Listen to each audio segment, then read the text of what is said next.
Il y a des gens, ils ont fait l'histoire. Ils ont fait l'histoire. Alors gardons notre histoire et faisons comme les Russes. Gardons nos pages d'histoire à nous. Hein. D'ailleurs, pendant très longtemps, on a jeté la Commune de Paris aux chiens en disant c'est salopard de communistes. Hein, tu vois, hein. Alors qu'aujourd'hui, on sait très bien que le mouvement des communards, c'était un mouvement nationaliste. Voilà, eux, ils voulaient pas que ce soit les Prusco qui débarquent dans Paris. Dans Paris. Voilà, c'est ça l'affaire. Alors gardons tout ça, gardons l'azur à trois fleurs de lys, gardons le drapeau bleu, blanc, rouge, gardons le drapeau rouge parce que c'est aussi un drapeau français.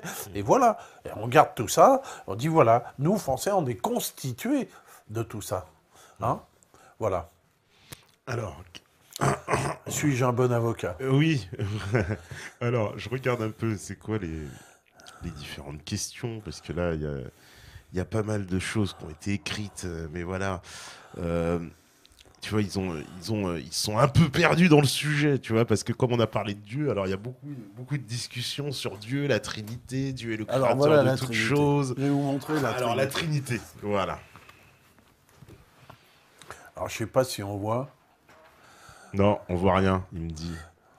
Hein? Non, on voit pas. Il dit qu'on voit pas. On voit pas la Trinité? Non, ça doit être un peu sombre. Plus près, non, même plus près, on voit pas. On voit rien. On voit rien. Bon, on voit pas la Trinité. Donc C'est en dommage. fait, il voulait vous montrer que ce qu'on voit, c'est une image en Peut-être que fait là, non. d'un phénomène qu'on observe uniquement dans les régions nordiques, c'est ça les régions polaires, et qu'on appelle, tu m'as dit, Une parélie. une parélie. Et donc ça ressemble en fait à presque une vision de trois soleils avec une croix au milieu. Avec Et une croix au milieu et un cercle autour. et un cercle autour. Et tu Voilà. penses que donc cette symbolique-là a été ensuite importée en Europe de l'Ouest, en Europe occidentale. Non, cette symbolique de la croix, on montre que le symbole solaire, c'est toujours une croix. Pourquoi une croix?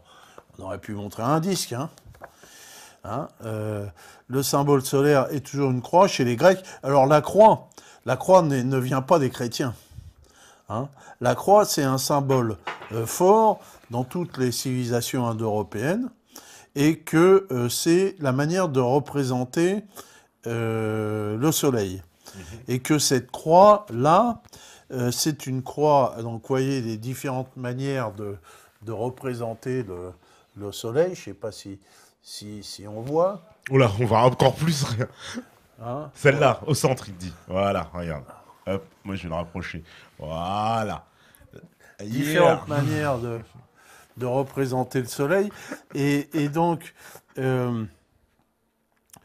évidemment, on peut le représenter par un disque, mais pourquoi une croix? Celle-là, elle est limite, hein. Par contre, c'est dommage, il la voit Oui, pas. oui, bah ça c'est Fait un peu svastika, hein, si vous voulez moi. c'est le symbole du soleil tournant. D'accord. Hein. Et donc, il faut bien expliciter que notre civilisation indo-européenne est gréco-latine, celto-germanique, tout ça, hein, on est bien issu de ça. Notre langage, les mots, les phonèmes, les concepts premiers que l'on utilise sont des concepts indo-européens qui sont utilisés, partagés par les Iraniens, les Indiens, les Grecs, les Italiens et tous les Européens, et que c'est Presque tout, pas tous. Parce que presque si, tous, si passer aux Bulgares ou aux Hongrois.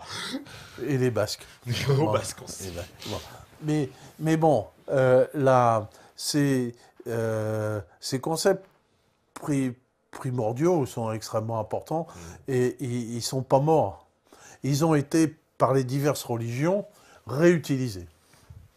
Notamment par le christianisme, donc cette brave dame qui a écrit cette continuité, et que pourquoi le christianisme est si habilement répandu, c'est que le christianisme n'a jamais combattu les religions précédentes, mais les a adaptées, n'a fait que les adapter. Si le christianisme prend le symbole de la croix, c'est que le symbole de la croix était puissant.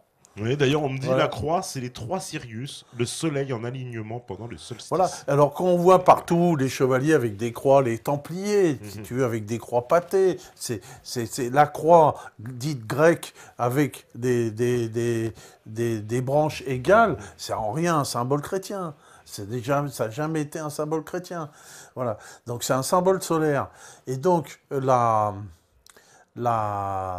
les mythes premiers sur lesquels tout le reste, c'est la base, c'est la fondation, hein, sont des mythes boréens. Pourquoi? Que j'ai expliqué, je ne sais pas si j'ai expliqué, l'histoire des reines, Des reines qui etc. descendent, Et voilà, donc, et que il y a donc 2 civilisations qui sont issues du Nord.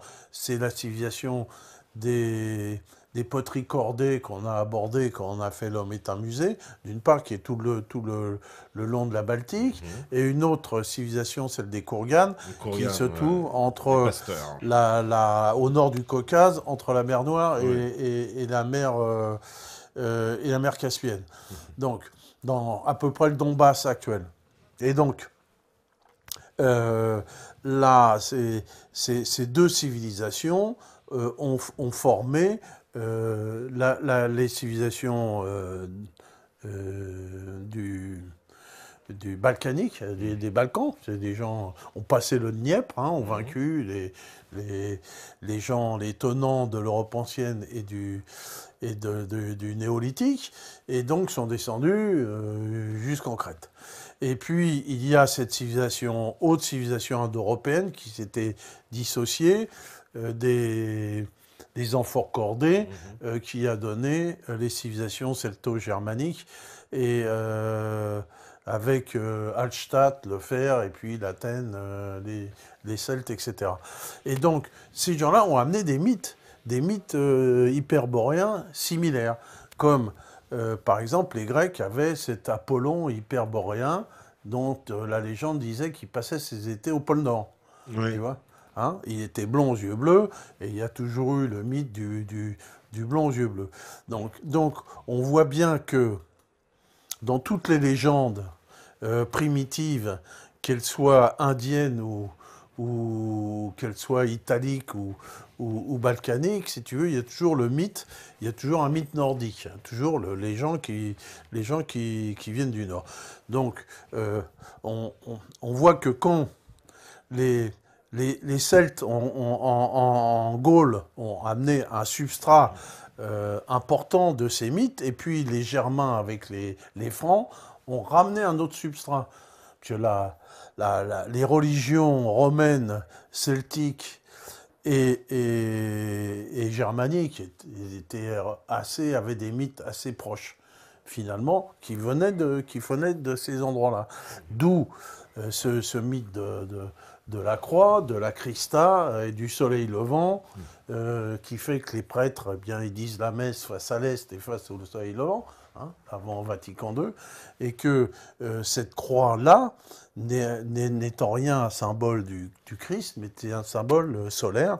Et quand on visite la basilique de Saint-Denis, comme je la visite plusieurs fois par semaine, on voit que la basilique de Saint-Denis est un temple au soleil, plus qu'un temple chrétien. Bon, voilà. Pour dire tout ça, ça nous éloigne de la République, oui et non, mais pour dire que la valeur extrême de la symbolique et du passé pour l'homme est que l'homme qui n'a pas de passé n'a pas d'avenir. T'as pas de passé, t'as pas d'avenir. Et d'où les enfoirés, les Charlie de merde, qui veulent nous couper de notre passé, qui veulent faire de nous des gens qui ne sont là que pour jouir, mais qui s'en foutent du passé, qui s'en foutent de tout, quoi. Ouais, bien sûr. Voilà. Et donc, l'objet d'aujourd'hui qui était la République, en fait, mon sujet n'était pas de faire l'apologie de la République. J'ai dit au départ que dans la République, on pouvait mettre tout ce qu'on y voulait. mais que nous avons des traditions historiques, et je ne vois pas pourquoi nous irions les jeter aux chiens. Pourquoi on changerait de drapeau? Quel drapeau on va reprendre? On a le drapeau tricolore. Et pourquoi vous vous rendez compte, pour un pays, changer de drapeau, ce que ça signifie? Voilà. Bon. Donc on peut reprendre des valeurs anciennes, ce qu'il y a de positif, les mettre en exergue, ce qu'il y a de positif, ce qu'il peut y avoir de positif, le combat pour la liberté, le combat contre la tyrannie, la Marseillaise contre nous de la tyrannie, l'étendard sanglant élevé. Bon, ça c'est des chants que si nous, on va combattre pour établir une autre évolution, ben, on pourra reprendre à notre compte, quoi. C'est tout. Voilà. Et on va pas jeter la Marseillaise aux orties. Voilà, cher Marion, ce que je voulais vous dire. Marion, elle a jamais dit qu'elle voulait jeter la Marseillaise aux orties, il faut pas abuser non plus. Comment? Elle a jamais dit qu'elle allait jeter la Marseillaise aux orties. Non, genre, tu taquines. J'y fais un procès d'intention. Ah oui, un peu. Alors là, quand on me dit, que pense Benajam? Alors, j'adore parce qu'il t'appelle Benajam, tu vois. Du 11 de Robespierre, est-il sur la ligne Henri Guillemin? Parce que là, comme tu as parlé de révolution, tu vois, tu as enclenché une question sur Robespierre. Tu es un peu spécialiste sur Robespierre. Moi, ce que j'en pense, pour moi, Robespierre, c'est un personnage historique. Oui. Bah, un peu, on est en plein dedans, République, c'est comme Louis XI, voilà, ouais. C'est comme Philippe le Bel. Donc, avec ses côtés positifs et négatifs, mais c'est un personnage qui compte, qui a joué un rôle important à un moment donné, quoi. Mais on aurait tort de reprendre à Robespierre, oui, c'est un sanguinaire, oui, il a fait ceci, oui, il a violé sa bonne, oui. Mais non, ça, on n'en a rien à foutre. Voilà, c'est tout. Il faut le prendre comme un personnage historique et le garder, quoi. C'est tout. Alors, on me dit encore... Alors, que pense Alain Dédir? Alors, je ne sais pas si tu connais Cheikh Imran Hussein. Cheikh Imran Hussein, tu connais, non? Non. Non. Ah, bon, alors c'est un imam qui prédit que selon lui, puisqu'il s'appuie sur les textes musulmans, il prédit une alliance, en fait, entre l'islam et le monde chrétien orthodoxe. Si tu disais ça à Poutine, il ne serait pas contre. Ouais.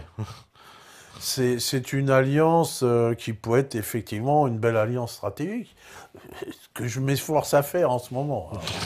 Ah d'accord. Tu vois, sur le plan économique. Bon, bah, tu suis le... Oui, alors je vais réexpliquer, puisqu'il me tend la perche et puis que les neurones se mettent en place. Moi, je connais bien Dubaï, j'y vais très, très, très, très souvent, j'ai un emploi là-bas. Et que... Pas confondre avec le Qatar, non, parce que... Pas confondre avec le Qatar.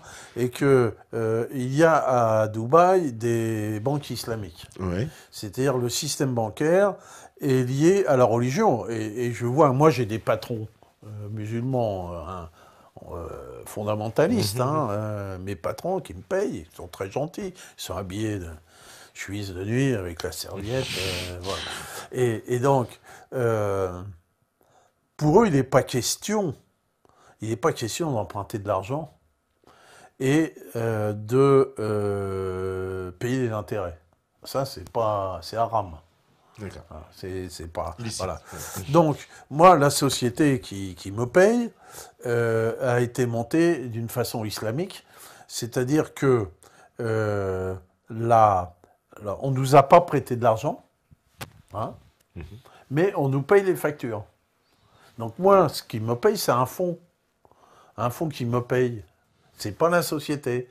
Les factures, je suis obligé de faire des factures pro forma, et c'est la banque islamique qui les paye, si tu veux. Bon, voilà. Et que moi, ce que j'essaye, c'est d'accorder ça avec les investissements en Russie. Pourquoi? Parce que je leur demande pas de prêter de l'argent aux Russes. Non, je leur demande pas ça. Ils prêteront jamais contre des intérêts.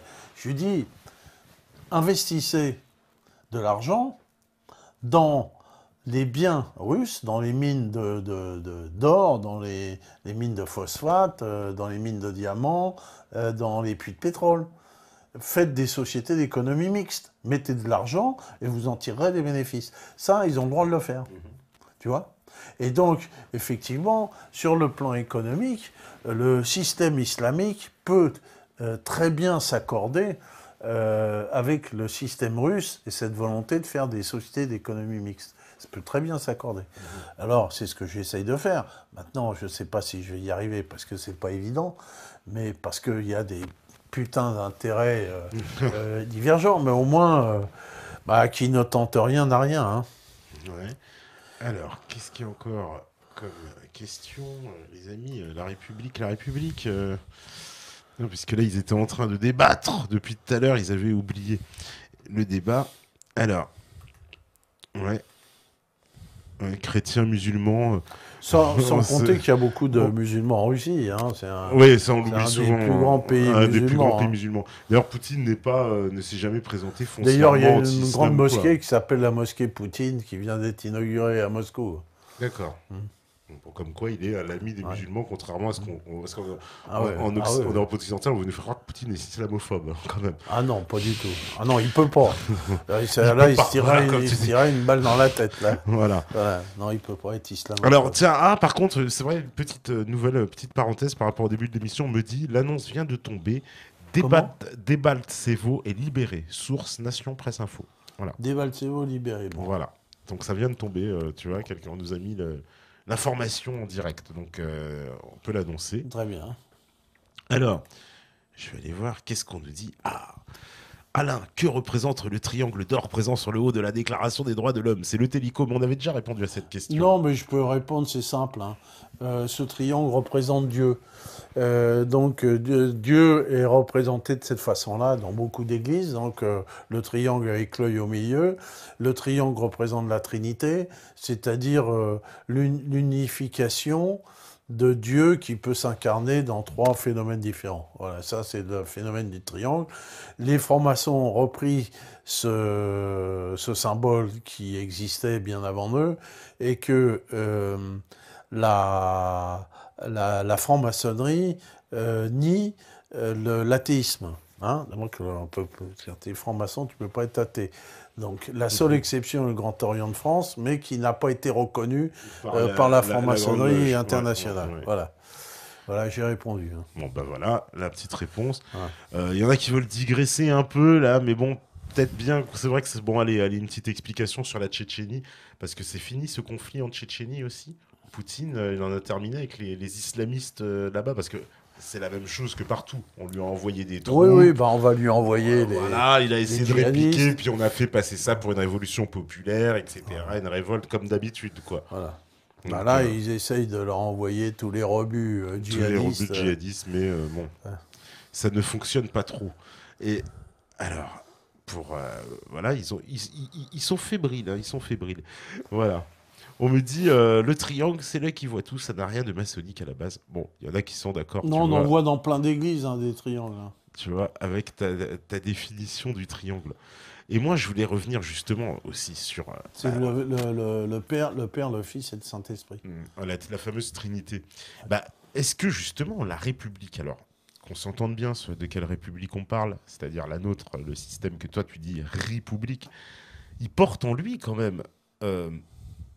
au-delà en plus, bon, d'être un système qu'on a bien vu, inégalitaire, etc., mais surtout, il porte les gemmes de sa propre mystique, parce que on voudrait nous faire croire que la République, justement, tu l'as bien dit au début, justement, les valeurs de la République, mais moi, j'ai envie de parler presque de religion républicaine à l'heure actuelle, puisque si on est contre ce que qu'on dit, qu'on s'entende bien, qu'on est contre ce système que toi tu dis république, etc.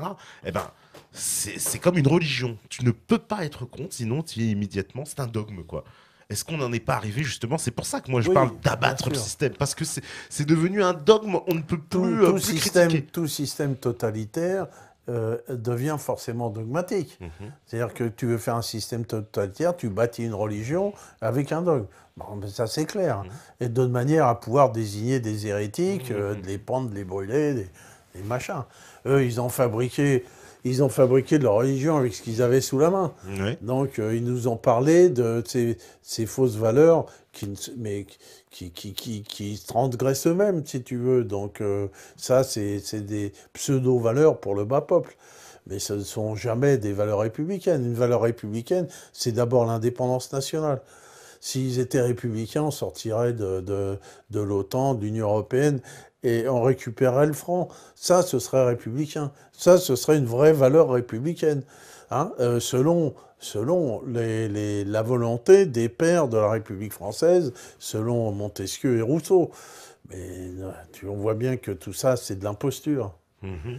C'est qu'une imposture. Mais est-ce que les pères, parce que est-ce qu'il n'y a pas une, tu vois, dans le mot démocratie, est-ce qu'il n'y a pas une escroquerie, enfin sémantique, qui fait que les pères de nous, ce qu'on appelle la démocratie, en fait, étaient des antidémocrates, convaincus, parce qu'ils avaient très peur de la démocratie. Au contraire, ils exécraient la démocratie parce que pour eux, c'était le bordel, hein, pour le dire. C'était le système où c'est le peuple qui décide et ça les arrange pas du tout.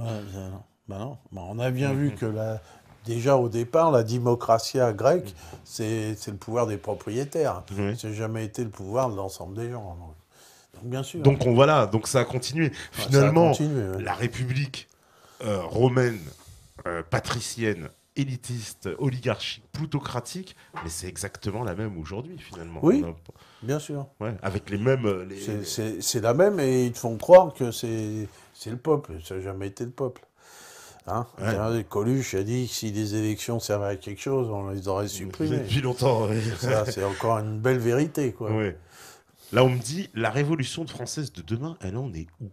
Comment? On me dit, la révolution française de demain, elle en est où?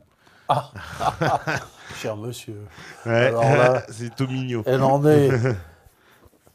qui nous continue des Charlie de temps en temps, quoi. Alors, ils nous font un Charlie par-ci, un Charlie par-là, qui fait que à chaque Charlie, ils vont abandonner des gens. Là, on a vu combien ils ont pleuré parce que dans les écoles, il y avait un pourcentage de X qui croyait pas à ça, quoi. Et donc, Oui, plus ils vont nous faire des coups fourrés, plus il y a des gens qui vont les abandonner. Et quand t'es plus Charlie, t'es plus Charlie, t'as fait un gros effort de ne pas être Charlie. C'est-à-dire, pas être Charlie, c'est difficile. Moi, dans ma famille, hein, mes filles ne me parlent plus. Hein, du fait de l'article de Charlie Hebdo tiré à 7 millions d'exemplaires, qui me cite et qui me roule dans la boue. Mes filles ne me parlent plus. J'ai une fille qui dit je vais changer de nom, je ne vais plus m'appeler Ménageur. Enfin, ne plus être Charlie, c'est difficile. S'abandonner à être Charlie. Ah, je suis Charlie. Ah, je suis comme tout le monde. Là, tu souffres. Bon, mais il faut faire un effort pour pas être un mouton. Hein, il faut faire un effort. Alors, quand on a fait cet effort de ne pas être un mouton, on ne sera plus jamais un mouton. Et donc, à chaque fois, il y a de moins en moins de moutons. Voilà. Et donc, qu'ils nous fassent des coups pareils, et puis, finalement, plus personne ne croit les journalistes, hein, plus personne ne croit les politiciens. Et puis, petit à petit, les gens vont se dire, bah tiens, ces gens-là, on les croit plus, ils servent à rien, va falloir les virer, quoi. Les virer comment? J'en sais rien. Mais il va falloir les virer. Alors, on me demande encore une question. Alors ça alterne entre République et Russie. Bon, en même temps, c'est vrai que c'était République et Donbass le thème. On me dit, qu'en est-il des relations russo-israéliennes? À quel jeu joue la Russie? Parce que c'est vrai que Poutine est très proche des Israéliens. Tu vois. Ça étonne quand même toujours dans ce jeu, justement ce jeu impérial, tu vois, parce qu'on sait qu'Israël a un rôle énorme, on va dire. Et Poutine, c'est quoi? Il ménage la chèvre et le chou, c'est-à-dire je caresse. D'abord, je picote d'un côté, je les caresse de l'autre. Moi, je ne suis pas Poutine, hein, donc non, évidemment, non. Je ne peux pas réfléchir à sa place. Disons que à un moment donné, Poutine a eu le fantasme de régler le problème proche-oriental, le problème syrien, en disant moi je vais assurer la protection d'Israël et on va en finir avec l'agression contre la Syrie. Dans la politique russe, il y a eu beaucoup de naïveté et d'illusion jusqu'à présent. Cette politique israélienne, pro-israélienne russe, fait partie de ces illusions qu'il y a eu. Hein. Là, notamment, récemment, on a vu que finalement, tous les chefs de la communauté juive ukrainienne avaient basculé côté nazi, côté antisémite. Ça les Ce gêne qui est pas? gros, ouais, ça les gêne pas. Ouais. Non, ça les gêne pas. Et que, en fait, c'est sous la pression d'Israël que ces gens-là, que ces juifs, malheureusement, ont basculé du côté de leurs pseudo-ennemis ou de leurs ennemis. Hein. Et pour donc agonir d'injures la Russie et Poutine. Bah, à mon avis, la politique pro-israélienne de Poutine, ça fait partie de ses illusions et ça fait partie des choses qui vont jamais mener à rien, à quoi que ce soit, parce que Israël est dans la main des États-Unis totalement. C'est le cœur de son idéologie. Hein. Voilà. Bon. Alors, La preuve, c'est que ça donne rien et ça donnera rien. ouais, Il perd son temps. il perd son temps, ouais. Voilà. Toi, tu penses que c'est quoi je te dis, il les ménage un peu parce que c'est vrai qu'il leur fait des concessions. On a l'impression il va les voir, il leur fait des concessions. Si tu veux, il y a beaucoup de Russes en Israël. Alors, au Oui. travers de ça, il s'est dit, je vais avoir une influence au travers des Juifs russes. Qui sont nombreux, oui, en Israël, oui. Oui. C'est vrai. À mon avis, il se fourre le doigt dans l'œil. Alors, on me demande, monsieur, ben, alors, bon, ça c'est une question troll, on me demande si tu étais un lecteur de Charlie Hebdo. Bon, Charlie Hebdo, bon voilà, autant préciser, il te cite dans le grand magazine en tant que vilain conspirationniste. Ah Voilà. ouais, Hein, conspirationniste. conspirationniste Oh non. de base. De On dem- base, quand même. Hein. Ouais. Voilà, on demande, ouais, qu'est-ce que tu penses des Français qui combattent dans le Donbass? Bah ça, je pense que tu Ce l'as sont des largement... amis. Voilà, tu Je l'as les connais largement presque expliqué. tous personnellement. Voilà. Voilà. Et d'ailleurs, tu as dit, voilà, des nouvelles un peu tu as dit qu'il y en a qui étaient blessés, c'est ça? Ouais, il y a eu 2 blessés. Deux Ouais. blessés, là. Pas gravement. Hein. Pas gravement.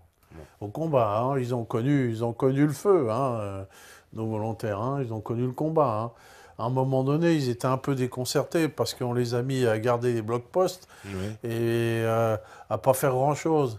Bon, mais finalement, ils ont été mis à Mariupol dans le sud. Et puis là, ils se sont trouvés au cœur des combats. Donc, ils ont eu le baptême du feu, quoi. D'accord. On me demande, c'est vrai, une question, tiens, regarde, qui peut être intéressante. On me dit, faut-il interdire les sociétés secrètes, étant donné qu'elles représentent un intermédiaire entre le peuple et l'État, alors que la Révolution française avait fait supprimer les corporations pour qu'il n'y ait plus rien entre l'individu et la nation? Parce qu'évidemment, la Révolution française a anéanti les corporations, qui était quand même le système sur lequel reposaient tous les milieux professionnels, donc toute la société était basée là-dessus. Du jour au lendemain, tout ça n'existe plus. Et on a mis l'individu face à la nation avec interdiction de se regrouper. Est-ce que pour nous, pour les Oui, jusqu'au moment où quelques dizaines d'années après, ils ont créé des syndicats et ils se sont regroupés en Oui, syndicats. oui. C'est-à-dire les corporations n'étaient pas adaptées au prolétariat de la révolution industrielle, de toute façon.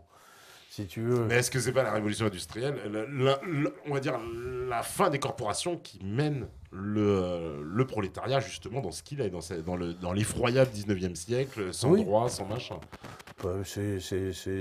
C'est probable. Mm. Mais la révolution industrielle, c'est la révolution industrielle. Elle a permis d'avoir tout ce qu'on voit là. Donc, dans toute chose, il y a le côté positif, le côté négatif, il y a le contraire. Voilà, il faut être dialectique dans les choses. Bon, on va pas revenir là-dessus, Ouais. mais si tu veux, les corporations, c'était une espèce quand même d'archaïsme. Alors, évidemment, la classe ouvrière a beaucoup perdu. Elle a beaucoup perdu, mais elle a repris du pouvoir à la fin du 19e siècle avec ses syndicats, ses partis ouvriers, etc. Quoi. Bon. Mais est-ce que justement la révolution n'a pas fait perdre 100 ans de retard finalement à cette avancée de droit? Non, parce que le système n'était pas adapté à l'industrie. C'était un système qui était adapté à l'artisanat, mais qui n'était pas adapté à l'industrie. Mais est-ce qu'on n'aurait pas pu passer justement vers une révolution industrielle, mais par l'artisanat au sens où, dans cette révolution industrielle, les acteurs seraient restés propriétaires de leur outil de production, ce qui n'est pas le cas au 19e siècle, puisque c'est quelques capitalistes qui Bah, il prennent... y en a bien, si tu veux, le 19e siècle, c'est aussi le siècle de toutes les utopies. Il y a eu le proudhonisme, il y a le Oui. communisme, le manifeste communiste de 1848, il y a eu Marx, Mhm. il y a eu tout ça, mais on voit que tout ça, bon, euh, ça fait l'objet, si je rentre là-dedans, on en a pour la nuit. Donc, si tu veux, le fait que le prolétariat récupère une partie de la plus-value, c'est une partie de la richesse Mhm. qu'elle a commencé à récupérer à la fin du 19e siècle, au début du 20e siècle, que le prolétariat s'est constitué un pouvoir d'achat par la grève, par les syndicats, par les partis politiques, par les lois sociales. Le fait de se constituer un pouvoir d'achat a permis au capitalisme de se développer, si tu veux. C'est-à-dire que Marx a dit le capitalisme creuse sa propre tombe. Et il a eu tort. Et le capitalisme n'a pas creusé sa propre tombe. Parce que le capitalisme aurait creusé sa propre tombe s'il n'y avait pas eu de syndicats, si les ouvriers, les travailleurs n'avaient pas lutté. Or, voilà, les travailleurs, ils ont contraint le patronat à leur redonner une partie des richesses. Cette partie des richesses leur a donné le pouvoir d'achat, et eux, ils sont devenus un marché par eux-mêmes. Donc, devenant un marché, il y a eu une spirale positive Ou qui s'est négative, créée. parce que finalement... Elle s'est créée positivement jusqu'aux années 80, et Mhm. à partir de là, elle est devenue une spirale négative avec la financiarisation. J'ai fait aussi une émission là-dessus. Mhm.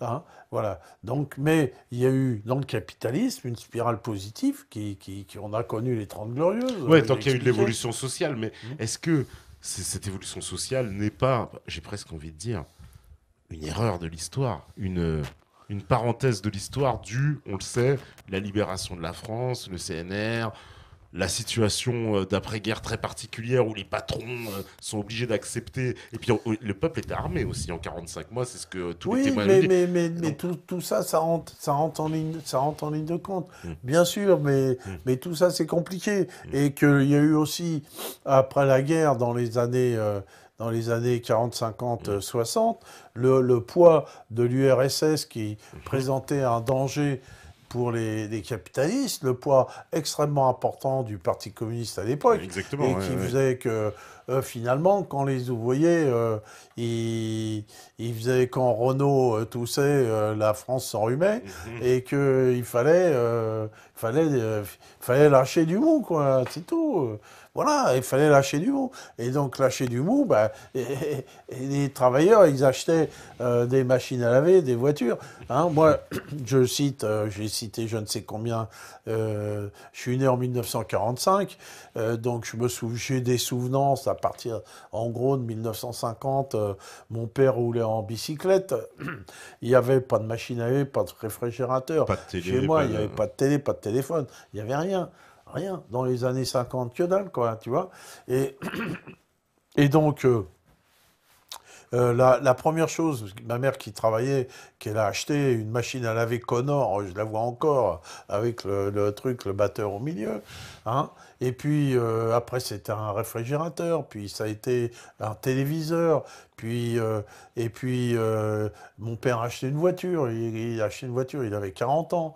Et puis ils sont partis en vacances, ils ont pris l'avion, ils ont visité l'Égypte, ils ont eu le téléphone. C'est-à-dire que moi, j'ai vu entre les années 50 et puis les années 70-80, 80, une évolution considérable du niveau de du vie niveau du...